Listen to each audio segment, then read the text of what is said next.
Hello everyone, welcome back to the latest lecture session. Very quick recap of what we discussed in the last session. I believe we were looking at different units, molar, mass per volume and so on and so forth. And also we looked at units in terms of equivalents, right? Equivalents in terms of typically H plus or charge or electrons, let's say, right? And then we looked at the conversions and so on and so forth. Let's move on to the major aspect that's going to be relevant throughout this course. Let's say I have some pictures out here. Let's just look at it first before we move on to the relevant session. Here I have, what do we say, for lack of a better term, a chimney that's releasing some particles into the atmosphere. And let's say this is the plume section, let's say, right? And let's say we have Haridwar. Assume that this chimney is in Haridwar and Roorkee is out here, and I want to know what are the adverse effects at Roorkee due to the plume or the pollutants being given out at Haridwar, right? How do I go about that? Or let us say, rather than leaving it to be pretty generic, let me be a bit more precise. I want to predict the concentration of pollutant X which is being given out through this particular chimney at Roorkee. Okay? So, how do I do that? Or I have an urban airshed here, right? We are assuming that this is the control volume, the whole atmosphere right above the city is the urban airshed. I want to know what is the concentration of compound Y throughout the year, let us say. How is it changing? Let us say if there are different reactions or if the pollutant is settling down or such, how is it changing? Or I have a river here, right, or a canal, let us say, and I am letting out a pollutant out here, and the pollutant is joining the stream out here. So, let us say 10 kilometers down the line or along the river, what is the concentration going to be? Assuming that I know the velocity of flow of the river, the reactions that might be affecting this compound or such.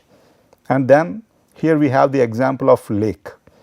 So, here if there is an inlet and outlet, or even without an inlet or outlet, but if with just seasonal rainfall and some reactions affecting my compound X, what is the concentration of X with time? How is it going to look like?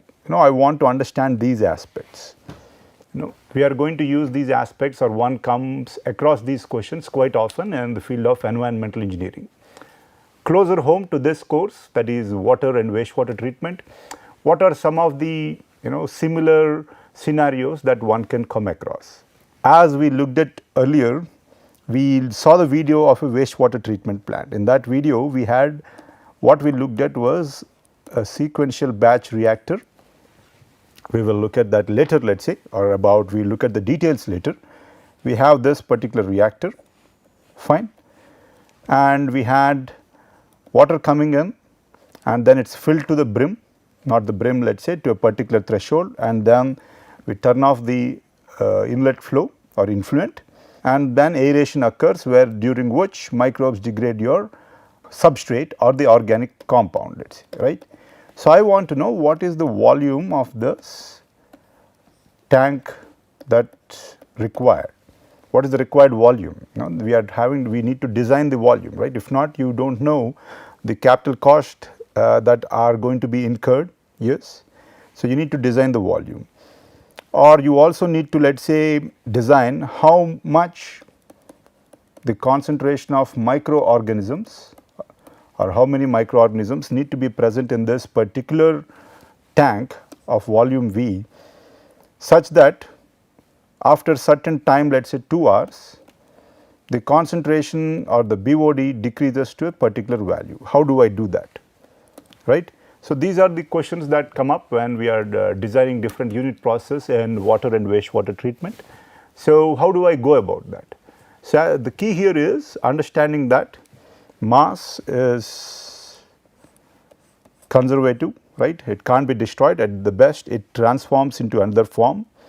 So, let us say if I have a continuous flow system, okay, water is continuously coming in, water is continuously going out, and let us assume that this is always mixed or stirred, this is always mixed or stirred, and I am concerned about the concentration of a compound X, given that the rate of formation of the compound can be calculated using the rate constant Kf, and we also have K backward, and assuming that X plus Y goes to Z and A plus B goes to X, rather than forward, okay, formation and loss. Let us say, for example, here this is K loss, rate constant for this reaction via which X is being lost is KL, and rate constant via this reaction where X is produced, we are saying is Kf, rate constant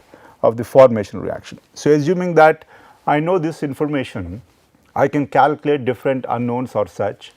For example, at steady state, given a flow coming in and initial concentration of the compound X, what is the concentration of the compound in the effluent, let us say. How do I calculate it? So, we can calculate this by applying what we call mass balance, and I would suggest that people pay attention to this aspect, because you are going to use this considerably or quite often during this class, mass balance. So, how does this help me now, or where does this come from? How does this help me? We just looked at it, we looked at the different applications out here and in the previous slide. But what is the principle here? Principle is that mass that comes in either has to go out or has to be transformed, right? Mass is conserved. If there are reactions occurring, not conserved, but then the transformations also will have to be looked at. So, we are going to look at the principle of, or consider the approach of mass balance. So, for that, what do we need to do? Before I go further to that slide, note that in this class we are going to use one approach for fundamental or for mass balance, and we will look at that equation. But before I do that, I would like to acquaint you with the fundamental mass balance equation. Let me see if I can get that right out here. dC by dt, what is C? C is the concentration of the compound of interest plus the del product of the flux is going to be equal to plus or minus sources and sinks. So, here we have it, accumulation term, concentration change per time. This is the del product, meaning I am trying to get dou by dou x, dou by dou y and dou by dou z. Let us see, when I am talking about del product, this is what I am trying to get it. And flux units are mass per area per time. For example, right now the door to this room is closed. If I open up this door and I open up another door out here and say that a particular compound is coming through that particular door. So, I am interested in the flux, let us say, flux meaning mass coming in through that unit area of the door per time, let us say. So, that is what do we say, flux is about. And in the context of flux, there are two types of transport of mass. So, what are they? One is due to advection and the other one is due to diffusion and dispersion. Okay, let us just try to understand what they are right now. In this room, the doors are closed, no noise, right? That is why we close the doors, no fans are turned on. So, the atmosphere is relatively stable or pretty stable rather, and we have no net fluid flow in any direction, we do not have the fans turned on. So, if I open up a scent bottle here, right, this is an example I use quite often in every class. If I open up a scent bottle here, a bottle of scent here, right. When we say bottle of scent, it typically means a volatile compound. A volatile compound typically wants to stay in the gaseous phase rather than in the aqueous phase or the solvent phase, let us say, right. So, this compound in the scent does not want to stay in this fluid phase, it wants to stay in the gaseous phase. So, right now once I open it, I can smell it only out here. If I leave the bottle out here and go and sit at the end of this, let us say 15-meter room, I am not going to be able to sense it right now, pardon me. But let us say after 10 minutes or 1 hour or let us say 10 hours, I can sense it at the end of the room, or I will be able to or should be able to sense it at the end of the room. Why is that? Due to the concentration gradient, as in here right now the concentration of this compound in the gaseous phase is higher right here, and there it is 0. So, over time again to achieve similar chemical potential, they are due to diffusion, you are going to have transport of the molecules from here to the end of the class, right. So, that we are going to describe by, or we describe by diffusion, Fick's law. Again, we are not going to go into detail in that aspect, but that is one aspect that you need to keep in mind. Another example is, let us say if I turn on the fans, then I will be able to sense the smell at the end of that room, or this room, pardon me, sooner. Why is that? Now I have turbulent conditions in this particular room. So, the dispersion or turbulent diffusion is going to lead to faster transport of the compound within this particular room. So, again diffusion and dispersion, we are not going to look at that in this class though. Advection, what is that about? Again a better example is out here. So, here we have obviously the river or the canal flowing in this direction, and we have some particular plant out here, right, some plant. Is it a sewage treatment plant or something else? I am unable to fathom out here. So, we see that through a particular pipe or such, they are releasing the waste out here, right, and then we see that the compound or the waste is being transported in this direction along the net fluid flow of the liquid or the river, right. So, when we have a net fluid flow in one direction and the compound is being transported along with that fluid, so that is what we call as advection, flow due to advection, let us say. So, that is the example that you see out here. In the next example that we are going to look at, I am not sure if it is remarkably clear, but as you can see, through an underground diffuser or the diffuser at the bottom of the lake, in the middle of the, not lake, pardon me, the canal, you see that the waste is being given out here. But unlike the previous slide that we looked at, we see that with time this width of this waste is increasing, right. So, here it is let us say x, here it is maybe 2x and so on and so forth. So, we know that due to advection, the flow is being, the compound is being transported along this direction, right, that is due to advection, let us say. But why is it being transported along this, let us say if this is x direction, let us say this is y direction, right. Why is it being transported along y direction now? Why is it? Well, that is due to dispersion or turbulent diffusion that we talked about earlier, let us say, but we are not going to consider that, right. Again advection and diffusion. So, here advection is carrying it along with the fluid flow, and obviously diffusion or dispersion, turbulent diffusion or dispersion is leading to this mixing, right, this mixing in this direction, let us see. So, that is something to keep in mind. As I mentioned though, in this class we are not going to look at diffusion and dispersion, we will only be looking at advection. So, we will look at what advection is. Advection, again U dot C dot product, assuming that this velocity, what is this U? U is the velocity of the fluid flow and C is the concentration of the compound now, right. So, the units are mass per area time per time. Assuming that the flow is only in one direction, let us say only in x direction, and then this del product of the flux will turn out to be, and assuming that the velocity is constant, right, u dc by dx, right. What did we assume? Velocity is constant, flow is only in x direction. So, this turns out to be u dc by dx.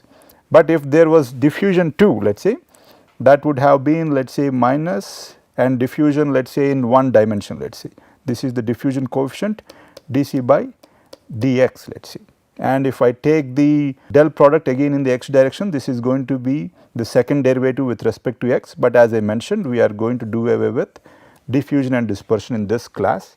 So, in this class we are just going to look at transport due to advection, right. Advection as in when there is a net fluid flow in one direction and the compound is being transported along with that fluid, that I am referring to as advection, let us say.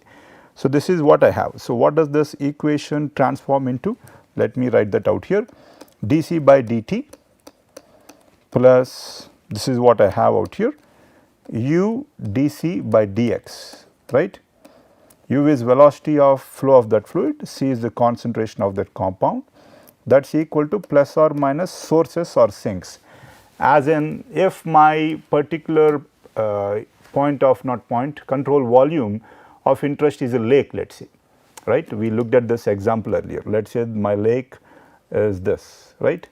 So, mass is coming in and mass is also going out, okay.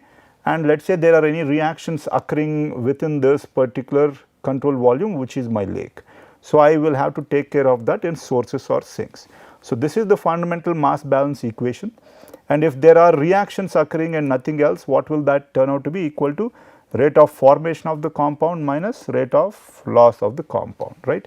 So, dC by dt plus u dC by dx is equal to rate of formation minus rate of loss of that particular compound. But this is the fundamental mass balance equation. There is another equation which is typically applicable for macroscopic systems, which we will discuss later, but this is something that I wanted to mention. As in, if this is the room and this room is my control volume and I open up the door on that end and this end, and we have air flowing in, and while flowing in, if it is bringing a compound in, let us say compound X is flowing in. So, what is that? Mass is coming in, and then the mass is also leaving through this door on my right hand side. Mass is coming in through the door on the left hand side, mass is leaving through the door on my right hand side. Mass coming in, mass going out. And let us say I have a reactor here that leads to decrease in concentration of this particular compound X that is being blown through the door. So, that I have to consider in my sources or sinks, let us say, right. And that is when the system is non-conservative, right. That is what we have, mass coming in, mass going out, and mass being transformed within the reactor here. What is the reactor or the control volume? The control volume is my room out here, right. So, that is something to keep in mind, and we will look at this in great detail. So, advection, we already looked at it, advection and diffusion, and we already looked at this example, the plan or the top view, and applications obviously in every aspect or in every field out there, pardon me. For example, this chimney, and this is my control volume, let us say, and wind which is blowing in one direction. So, that is leading to transport of the compound of interest. So, that is due to advection, and due to turbulence you see this lateral dispersion, right. This is due to turbulence, and then you have different sinks, which is if the particles are heavy, the particle is going to be deposited. So, that is a sink out here, that is due to gravity, let us say, again different example out here. So, just to understand if we have just advection, how is it going to look like, and if it is advection, diffusion and so on and so forth, how is it going to look like. So, here we have concentration and distance, right, and let us say if I put in a tracer at one particular point or such, and at time t1 let us say the concentration is out here. So, at time t2 also the same plug will move, right, and the concentration at time t2 or the distance x2, this is a bad figure if I may say so, here we are talking about distance. So, let us say after it has travelled a certain distance x1 which takes time t1. So, this is the profile, and after it has travelled x2 distance taking time t2, it is again the same profile. Let us say if it is only diffusion, as in there is no flow, right, this is the flow, that is why the particular tracer or plug moved from this location x1 to location x2 with the same profile. But if it is due to diffusion, what is going to happen? Initially let us say due to concentration gradient we are going to have something like this, and then slowly but surely like this and such. Well, it should not start from out here, or if let us say if this is the graph and let us say I put something out here at time t0, after t1 due to diffusion it is going to be something like this, after t2 time it is going to be something like this, right, and T3 something like this. As in diffusion will try to see to it that the concentration is uniform throughout your particular system or volume, let us say control volume. And if you have both advection and diffusion, well, we look at this, and we also looked at the example or the picture previously, let us say. But in general, diffusion is pretty slow. So when, let us say, the flow is going in this direction, we do not consider the diffusion or the transport due to diffusion in this direction. That is something to keep in mind. So let us move on. Another example here, this is from, I believe, the US EPA document. So here we have an injection well. This is groundwater here. Keep in mind that we are talking about groundwater here. And what do we have out here? We have the legend area of tracer cloud in which bromide concentrations exceeded 1 milligram per liter. So the plume we are looking at is when the concentration is greater than 1 milligram per liter for bromide, let us say, right. And we have water table contour levels, predicted path of tracer cloud and monitoring wells. We had the monitoring wells out here, and we have the contour levels. Obviously, as you see 13.8, 75 and so the flow should be in this direction, right. That is something that we understand from this figure. And they injected, this bromide, this particular location, injection well. But did it stay, did the shape, stay the same at different points in after different times or distances? No. As you see initially itself, this is the plume, and after how many days? 237 days, rather than retaining the shape, right, due to advection, this is groundwater, due to groundwater flow, we have this particular shape. So this particular plume transported from here to here, and it took around 200 and I guess 4 days, right, to go from here to here. But why did it elongate? It is due to dispersion or diffusion, let us say. And because groundwater flow is very slow, that is why you have what do we say, or you can see the effects of dispersion or diffusion in the same direction as the groundwater flow. If it was surface water flow, we would not have seen this. And after 461 days too, we see this profile. Again, an example of understanding, or an example that allows us to understand the effects of advection and dispersion, let us see, right. So that is something we see. Let us see it from the other direction. But with respect to Z direction, we see that there is not much dispersion out here. Fine. So again, one example out here. So mass balance, let us come back to what we are discussing, or what we have been discussing. Step 1 is to choose the control volume. When we were talking about the example of this room, what is the control volume? The control volume is this room, let us see, right. This particular cuboid or such, right, that is this particular room, that is my control volume. Then select the substance on which you want to apply the mass balance. Let us say wind is blowing in multiple compounds, so you have to be clear about which compound it is that you are applying the mass balance on. That is what we are trying to mention out here. Is it S or SO2 or so on and so forth. And then try to understand what are all the sources and sinks and such, all the imports and exports, sources and sinks. So here I am trying to understand the mass coming in, mass going out, and then sources or sinks, as in is there any reactor or reaction here leading to the mass of that compound increasing or the mass of that compound decreasing by transformation into another compound. So I need to understand these sources or sinks. And imports, is the mass coming in through the door, or is the mass going in outside, through the door or such, let us see, right. We are talking about the room as an example. So what do we have? Accumulation dC by dt is equal to input minus output. Rate of accumulation is equal to rate of input minus rate of output, obviously, right. So obviously we will also have to take into account import, export and sources or sinks within this particular system. We will look at an example later, but let us go through and understand mass balance. So here I have this particular control volume, right.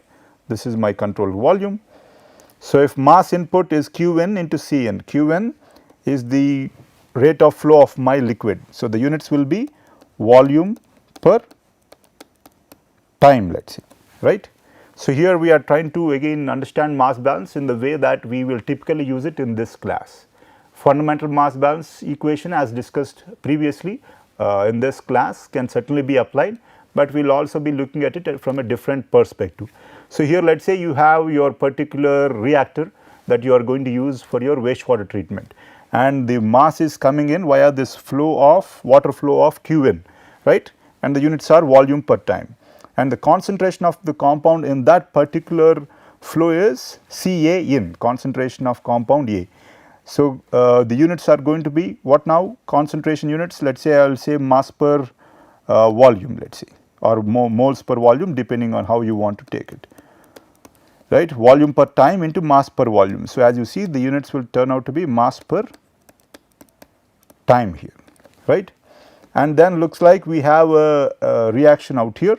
So, mass what do we say, due to the reaction, and we have seem to be having a certain loss. Units of the rate of this particular reaction or any reaction are typically mass per volume per time, right.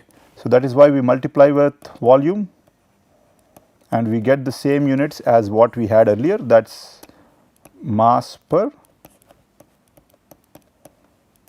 time, right. And then mass is again leaving my reactor, right, if not it is going to overflow or such at some point, but we are going to have an output. So, mass output again Q out, flow, rate of flow of the fluid going out, and concentration of A in that fluid going out. So, mass out, again the units as you can see will turn out to be mass per time. So, let us see how we can get this up here. So, we have different terms out here. Let us understand what we have. Again, please note that even the fundamental mass balance equation that we had earlier is more or less similar to what we have out here. So, overall rate of change of amount of material in the system. So, I am concerned with the compound in this control volume, and what am I specifically concerned about? Rate of change of amount of material in the system, overall rate. So, that is what I am referring to as accumulation, right. And then what does it obviously depend upon? It depends upon the overall rate of flow of material, flow, import of the material coming into the system in, and overall rate of flow of material going out of the system, right, input and output, input minus output. And then what else? Overall rate of production of the compound in the system by reactions, let us say. So, are any reactions leading to formation of the compound? That is what we have out here, formed, I guess. And if you are looking at formation of the compound, obviously we also have to look at the overall rate of loss of the compound or material in the system by reaction, that is lost. And obviously if there are any other sinks like settling out of the reactor or such, we are going to have to look at that too. So, this is again understanding mass balance. So, we will look at the applications in the next session because I seem to be out of time. But again, what is it that I have? I am trying to look at how it is that the compound, or I am trying to look at the overall rate of change of the compound in my system, that I am calling as accumulation. That will depend upon mass coming into the system, mass going out of the system, mass being formed within the system due to reaction, and mass being lost within the system due to reaction, right. So, that is what we have. If you look at what we had earlier, dC by dt plus u dC by dx is equal to rate of formation minus rate of loss. So, if we take this term out here and look at what we have, this is what we have. Accumulation term is dC by dt, and this is the this will give you an idea about when it goes to the right hand side, input minus output and formed minus lost, right. Again, but we will try to take this to its natural conclusion, but I will do that in the next session. And as usual, thanking you for your patience, I will end today's session.